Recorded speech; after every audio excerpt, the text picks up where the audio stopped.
Leur nom est déjà synonyme de mouvement. Les pendulaires se déplacent en moyenne 30 km par jour, du lieu de résidence au travail, à l'école ou en formation, et de retour à la maison, aller et retour.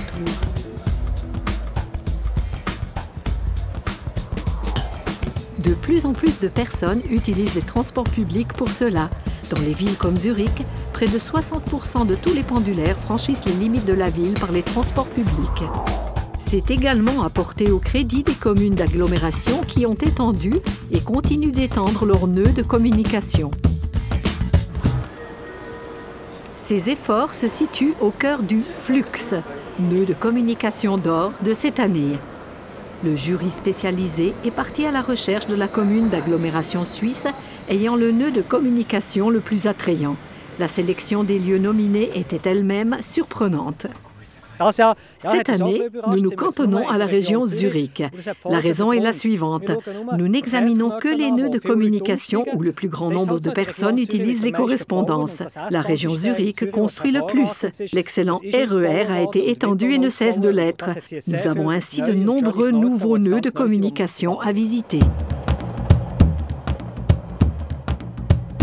Le jury du Flux a ainsi entamé un voyage d'exploration à petite échelle le 3 septembre 2015.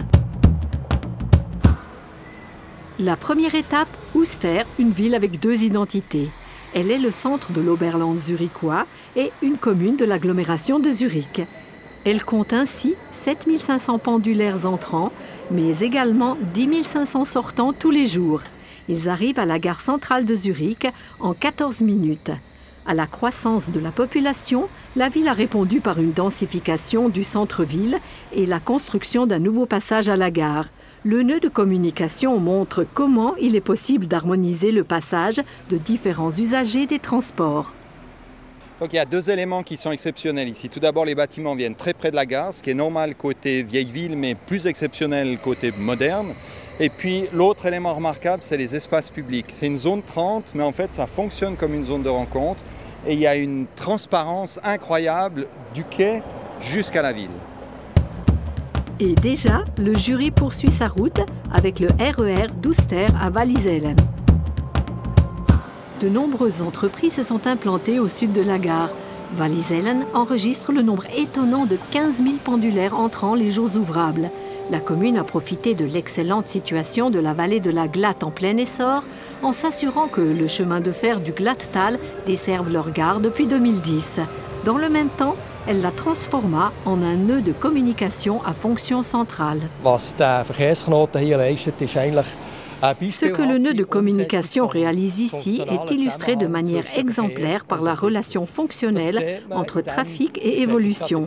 On a le train qui entre en gare, le chemin de fer du Glatttal, les lignes de bus, tout est absolument bien ordonné.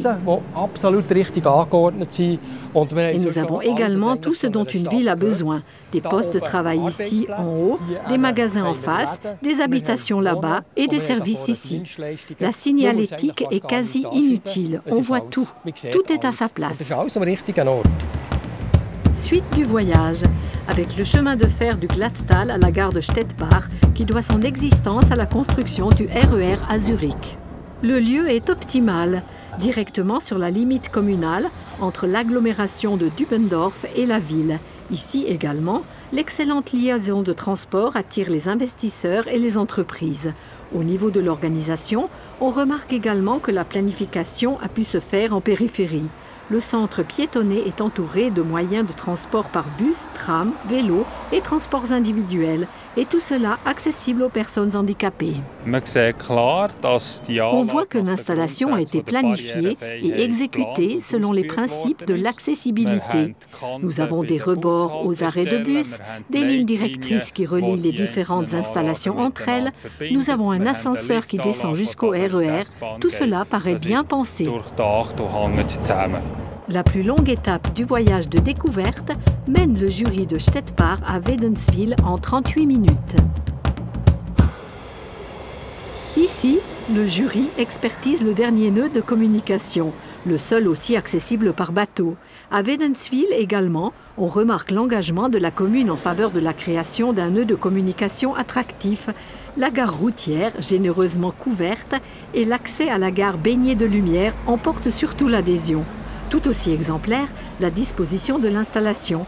De la gare routière, le regard porte jusqu'au lac où accostent les bateaux par-delà les rails. Et on a encore pensé à autre chose. L'important pour les pendulaires est le dernier kilomètre. Il a été parfaitement résolu ici. On peut s'approcher très près des quais à vélo. Il existe maintenant une station pour vélos surveillés 7 jours sur 7. La dernière étape du jury est la plus difficile. C'est celle au bout de laquelle attend le vainqueur. Je voudrais insister sur le fort engagement des représentants des communes et des entreprises de transport en faveur de la qualité des correspondances. Le choix du lauréat constituera une décision difficile pour le jury.